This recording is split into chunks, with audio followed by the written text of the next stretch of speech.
Et Lubitsch est l'un des rares très grands cinéastes du cinéma muet à voir son prestige encore agrandi au passage du cinéma parlant. Qu'est-ce qui s'est passé lorsque le cinéma parlant est arrivé à Hollywood? Eh bien, les producteurs ont un peu paniqué. Ils se sont dit, mais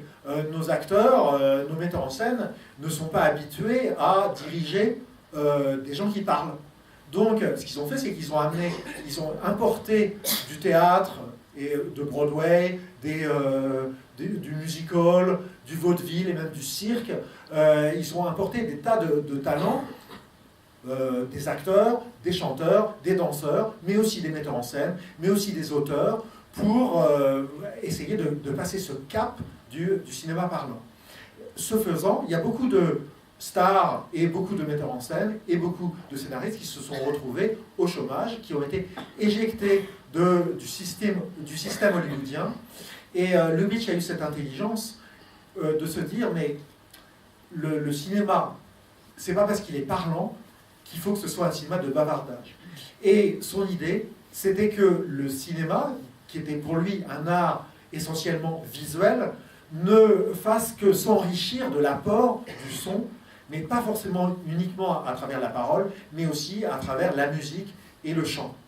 Et c'est pour ça que les 5 premiers films parlants de Lubitsch sont des films musicaux.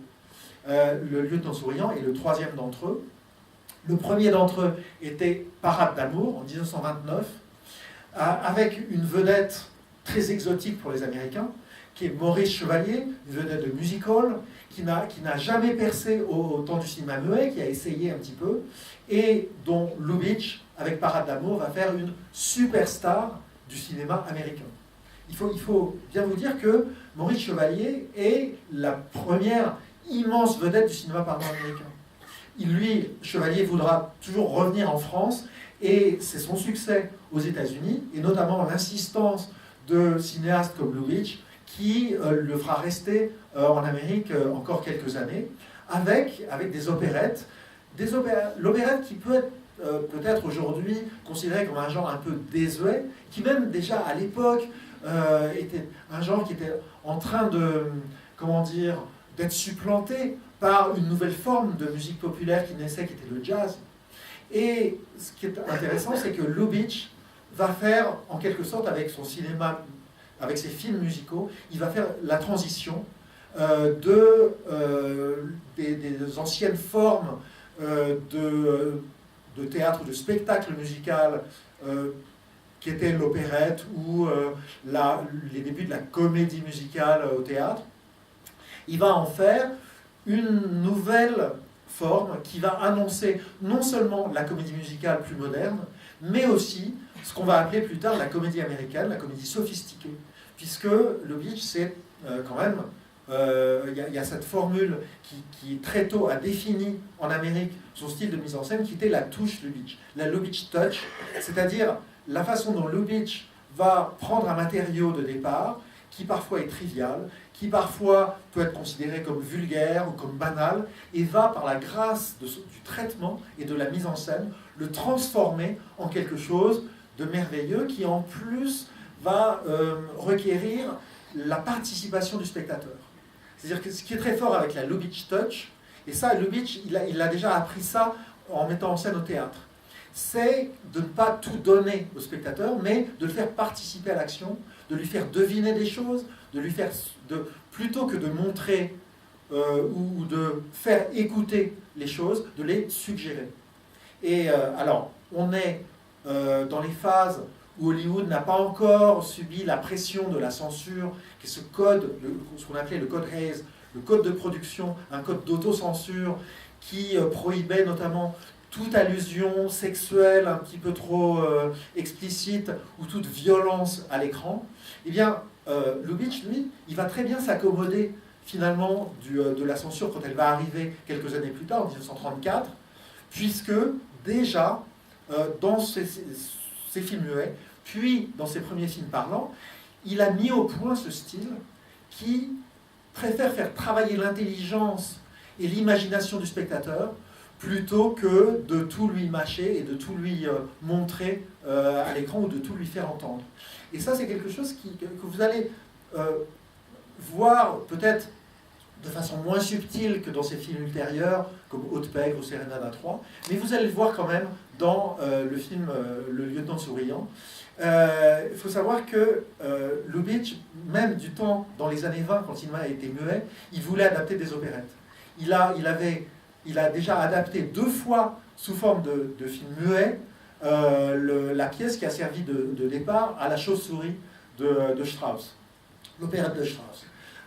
Il a adapté une opérette de Sigmund Romberg qui s'appelle Le Prince étudiant, sans musique et sans chanson, mais il en a adapté. Et finalement, le rythme de la mise en scène lubitchienne est un rythme musical. Donc déjà, vous savez, les films muets étaient accompagnés de musique. Donc ce que va faire Lubitsch lorsque le parlant va arriver, c'est qu'il va ajouter le chant, finalement, le chant direct, enregistré sur le plateau. Le playback n'a pas encore été inventé. Il va utiliser ça pour un surcroît de spectacle et aussi d'incarnation de ces personnages. Alors, il y a évidemment l'argument, on peut dire qu'il a vieilli, mais Lubitsch y puisait finalement ces arguments dans les vaudevilles, dans des pièces hongroises, dans les vaudevilles français, ou dans parfois les pièces d'Oscar Wilde, comme Lady Windermere que vous avez vu. Ici, ça fait longtemps qu'il désire adapter cette opérette d'Oscar Strauss, et vous allez voir qu'il en fait une forme finalement nouvelle qui ne ressemble pas à l'opérette traditionnelle, puisque Maurice Chevalier n'a pas vraiment une voix d'opérette, c'est pas un ténor comme dans l'opérette traditionnelle. Ces 2 actrices qui sont peut-être l'élément le plus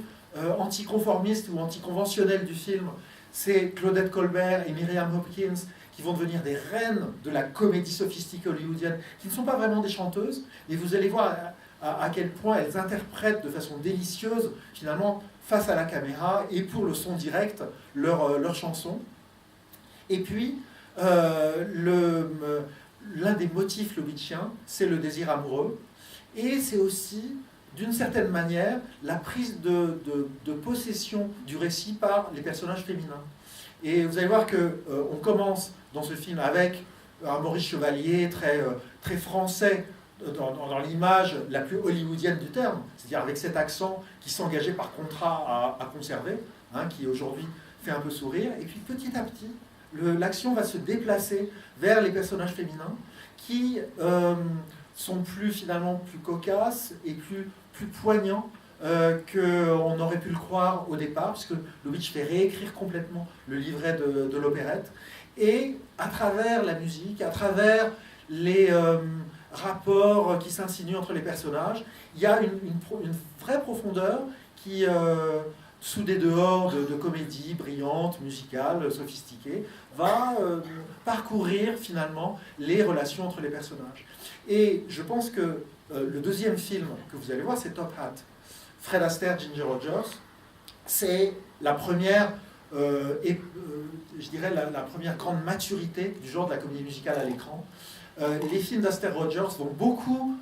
devoir finalement à l'approche lubitchienne du matériau, où on prend une trame un peu banale, et puis on arrive à la transcender par le traitement, par la façon dont les personnages sont montrés, par la façon dont les acteurs sont dirigés, et par la façon dont la musique, le chant, et vous allez le voir avec Astaire tout à l'heure, la danse, vont finalement apporter un surcroît de signification, de sens aux sentiments et aux émotions des personnages.